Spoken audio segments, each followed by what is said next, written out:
Cricket से जुड़ी तमाम खबरें देखने के लिए सब्सक्राइब कीजिए BA ऑफिशियल चैनल को और दबाएं बेल के बटन को हमारी लेटेस्ट वीडियो सबसे पहले देखें।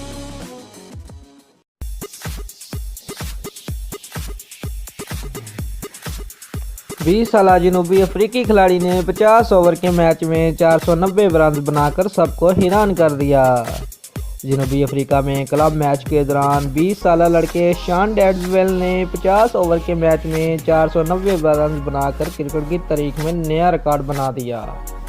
जनूबी अफ्रीकी खिलाड़ी शॉन डेड्सवेल ने नॉर्थ वेस्ट यूनिवर्सिटी की जानब से खेलते हुए 151 गेंदों पर 490 रन बनाए, जिसमें 57 छक्के और 27 चौके शामिल थे।